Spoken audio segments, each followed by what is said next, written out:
Hello everyone, and welcome back to another episode of Real Film Talk. My name is Will Braunlich. Now sit back, grab some snacks, and enjoy the review. Today, we'll be reviewing the latest installment in the series featuring those big blue cats. We'll be reviewing Avatar: Fire and Ash. Here is my reaction for the trailer. Now, will this movie live up to the expectations of the other two movies? Are there any expectations to begin with? Will this movie be forgotten about a week after it gets released? And will I stop asking questions to stall watching this trailer? My answer? Don't worry about it.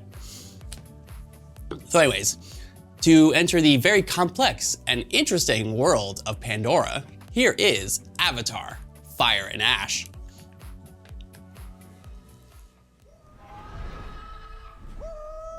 There's the Banshees, of course.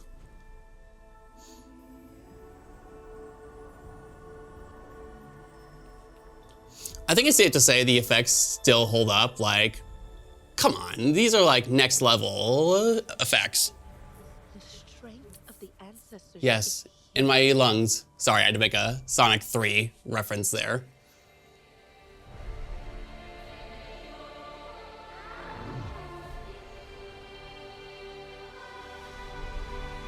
Ooh, looks like we're entering a volcano, maybe?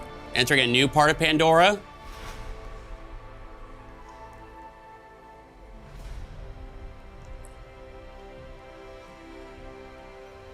Ooh, little love story there, I see. Young love. You don't understand me! That's basically what it's been. You cannot live like this, baby. In hate.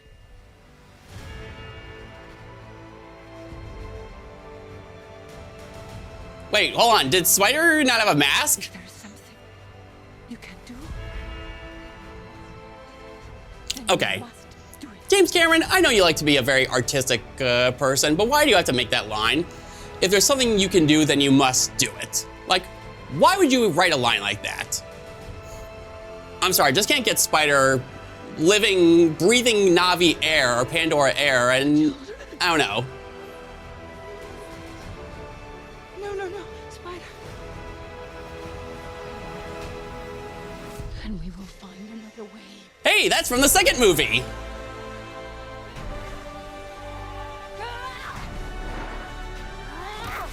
Okay, that actually looks kind of cool.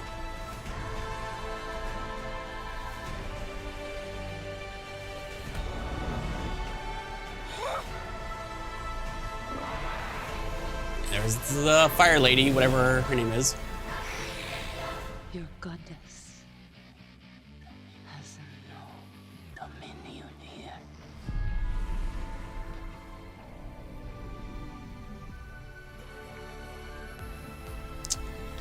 Okay.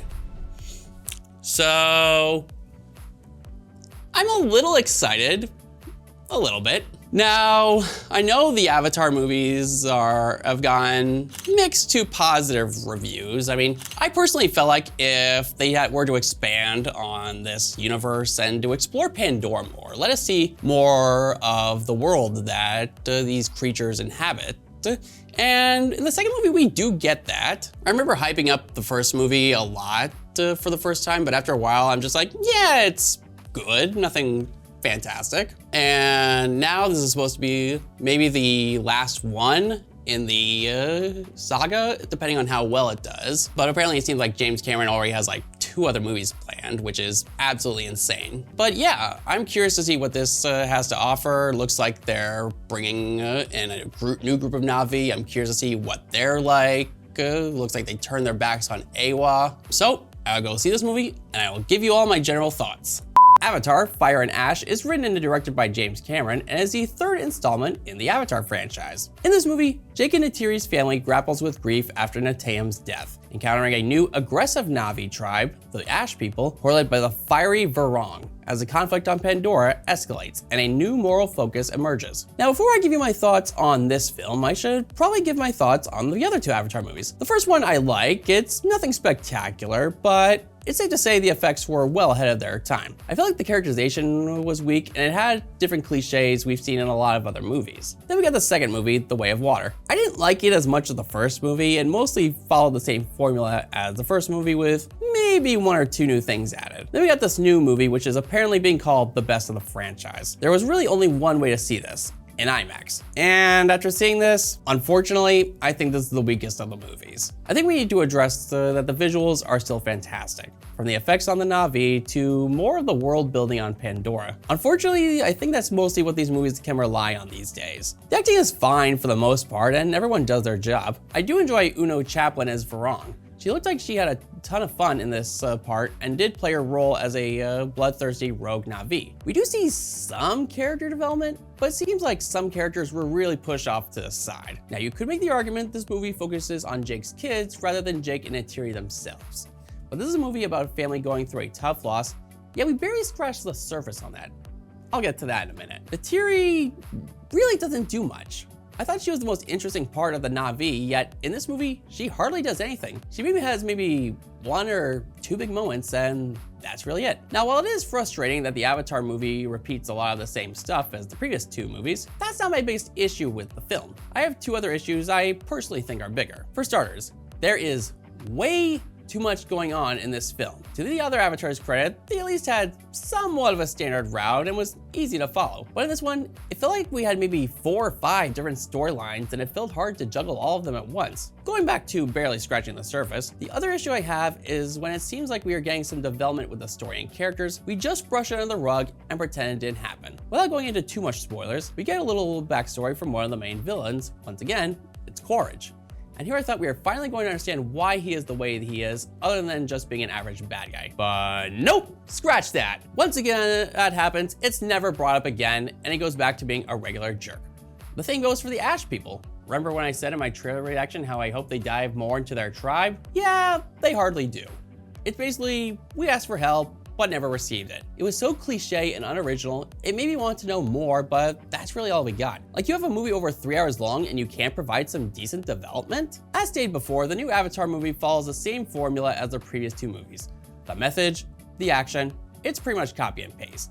But like I said, it's not the biggest issue for me. In the end, Avatar Fire and Ash is a spectacle, but a mess. While the visuals are still pleasant to look at, it gives us so much time, but not enough time to care about most of the characters. I feel like James Cameron really just focused on giving us something cool to look at rather than a coherent story. This isn't the worst movie I've seen, but I expected so much more. My grade for Avatar Fire and Ash will be a C+. Thank you all for watching this review. I hope you all enjoyed it. Until next time, this is Will Braunlich, and I will see you at the movies. Save a seat for me.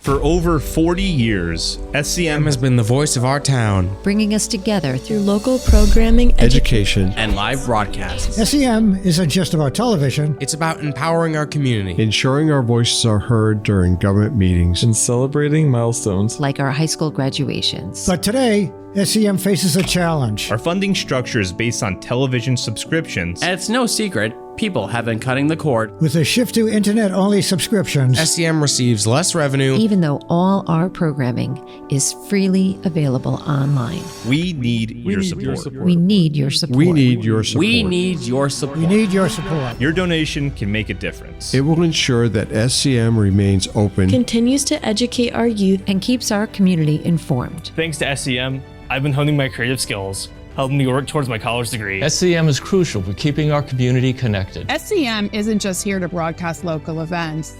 They're actually preserving Simsbury's history. Join us. Join us in preserving Simsbury's voice. Simsbury's voice. Together we can ensure that SCM continues to thrive for generations to come. Visit our website or scan the QR code on your screen to make your donation. Every contribution counts. Thank you for supporting Simsbury Community Media, where your town, your schools, and your government come together.